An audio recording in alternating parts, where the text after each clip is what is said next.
Okay, let's dive right into this highly anticipated explainer. Today, we're breaking down the absolutely thrilling 2026 Moto2 Catalan Grand Prix. And we're going to bypass all the background noise from the other classes and focus purely on the Moto2 action. The sixth round of the 2026 season literally gave us a masterclass in strategy, tire management, and sheer willpower. And we have the data to break down exactly how the whole shebang unfolded. Here is our agenda for today's explainer. First, the grueling stage of Catalonia. 2, the final race progression digest. 3, the safety valve that decided it. 4, the Moto2 final race results. And finally, number 5, the latest point rankings.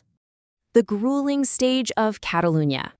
To really get what happened out there, you have to understand that this track is an absolute tire killer.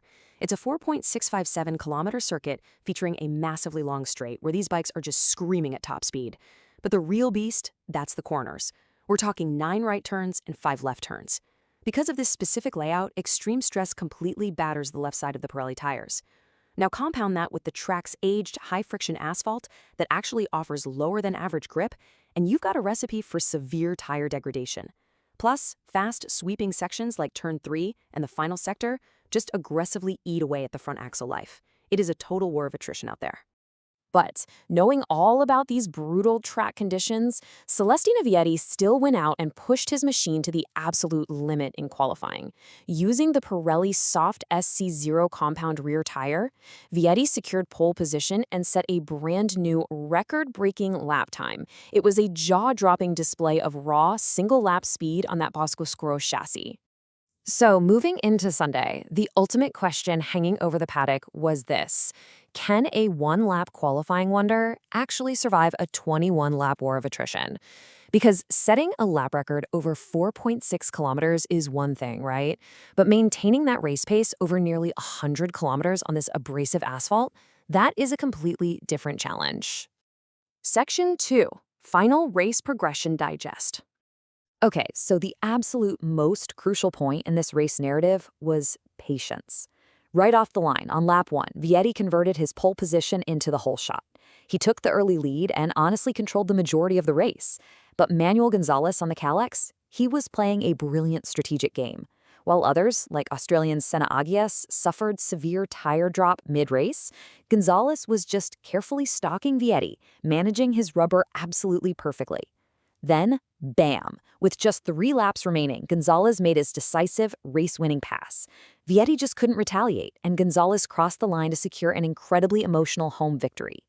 But it wasn't just a battle against each other out there, it was a total battle against the stewards. They were handing out penalties left and right.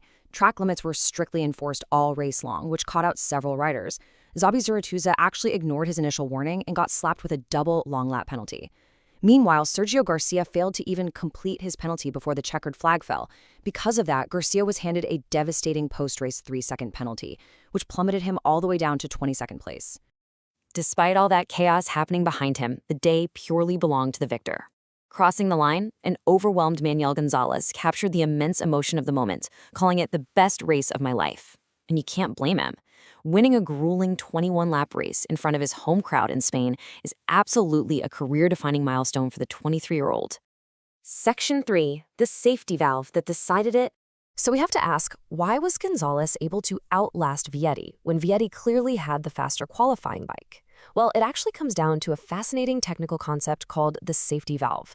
In Moto2, a machine's high top speed isn't just about passing on the straight. It acts as an invisible safety mechanism. Think about it. If your bike has excellent straight line speed, you don't have to aggressively overload the rear tire by accelerating exceptionally hard out of the corners just to stay in the fight.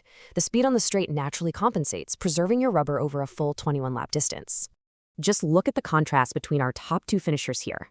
Vietti's Bosco chassis had unmatched raw speed for a single lap, which is why he completely dominated qualifying. But over a race distance, that aggressive setup resulted in higher tire degradation. On the flip side, Gonzalez's Calex chassis, paired with the intact GP team setup, provided incredibly even tire input values. It was without a doubt the most balanced package on the grid, perfectly preserving the rubber he needed to push for the win in those vital final 3 laps. The consequence of lacking this safety valve was pretty harsh for others. Teams that suffered severe tire drop due to a lack of top speed, like intact GP's Senna Agias, who bravely salvaged 10th but really struggled late in the race, face a massive scramble now. They must urgently utilize testing to update their aerodynamic efficiency and weight distribution. Why? Because the very next race is Mugello. That is an ultra-fast circuit where aerodynamic efficiency will dictate tire life even more ruthlessly than it did here in Catalonia. Section 4. Moto2 final race results. Let's look at how it all shook out. At the very top, Manuel Gonzalez crossed the finish line razor-thin, 0.203 seconds ahead of Celestino Vietti. I mean, it literally does not get much closer than that after 21 laps. Izan Guevara put in a fantastic ride to overcome Ivan Ortolala late in the race, rounding out the podium in third on his Bosco Scuro. Ortolala took a solid fourth, and Dani Holgado completed the top 5. Looking a little further down the top 10, David Alonso took 6th after dropping down to 9th mid-race. Philip Solak and Alonso Lopez grabbed 7th and 8th. And we definitely have to give a massive shout-out to rookie Luca Lunetta, who achieved an incredibly impressive 9th place, his best finish yet in the class. Rounding out the top 10 is Senna Aegis, bravely grabbing some points despite those severe tire management struggles we talked about earlier. Section 5. Latest point rankings. So, what does this all mean for the championship? Well, Manuel Gonzalez's clinical and emotional victory has significantly bolstered his campaign. He extends his championship lead, now sitting pretty at 104.5 points. That gives him an 18.5-point advantage over Izan Guevara in second place. Meanwhile, Celestino Vietti's pole and second place finish vault him right up into third place overall with 73 points. Just behind the top 3, Senna Aegis is holding on to 4th with 65 points, while David Alonso rounds out the top 5 with 58 points.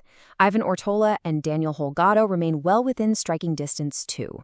The pressure is absolutely on for these chasing riders as the paddock packs up their garages and heads to the next round. As we look ahead to the Italian Grand Prix, I want to leave you with this question to chew on. Will the ultra-fast Mugello circuit in its massive straight prove to be the ultimate test for tire preservation, really amplifying that Calyx safety valve advantage? Or can the one-lap wonders on the Bosco Squirrel chassis finally find a way to make their qualifying pace last on a Sunday? The engineering battle is just as fierce as the racing itself right now.